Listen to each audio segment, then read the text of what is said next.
Masih ada yang inget nggak sih sama kasusnya Angelin? Bayangin ya, ada seorang anak kecil nih, umurnya ini 8 tahun, meninggal dengan cara yang nggak manusiawi.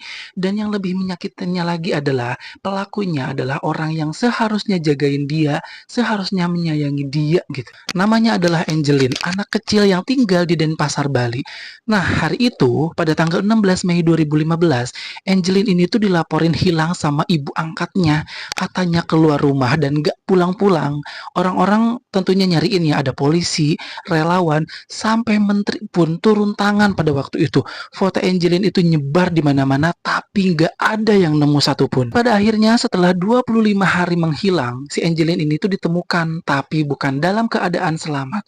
Mayatnya itu ada di belakang rumahnya sendiri, dikubur dekat kandang ayam gitu. Dan yang bikin semua orang makin sedih nih, si Angelin ini tuh masih memeluk bonekanya waktu ditemukan. Bayangin aja, anak sekecil itu meninggal dalam kondisi mengenaskan di rumah yang seharusnya jadi tempat paling aman buat dia. Oke, pada awalnya polisi ini menangkap Agustinus, yaitu mantan pekerja di rumah tersebut. Dan dia emang ngaku sih ya, dia ini mengaku menyiksa, ya kan, melecehkan, bahkan melakukan hal yang kejam lainnya sebelum akhirnya mengubur si Angelin ini.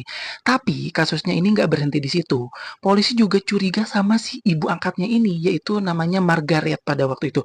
Karena dari awal ceritanya itu banyak yang janggal, dan akhirnya Margaret pun juga ditetapkan sebagai tersangka. Dia ini ya nih, dianggap punya peran utama dalam rencana pembunuhan tersebut. Pastinya nih, kasus ini tuh bikin banyak orang patah hati. Gimana bisa nih seorang anak kecil diperlakukan kayak gitu?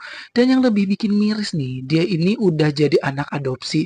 Harusnya mungkin mendapatkan kasih sayang, bukan malah disakiti kayak gini. Sekarang nih, sampai detik ini, nama Angelin masih diingat banyak orang. Dia nggak cuma jadi korban, tapi juga pengingat nih, bahwa kita harus lebih peka ya. Jangan cuek kalau lihat anak kecil kayaknya disiksa gitu kan.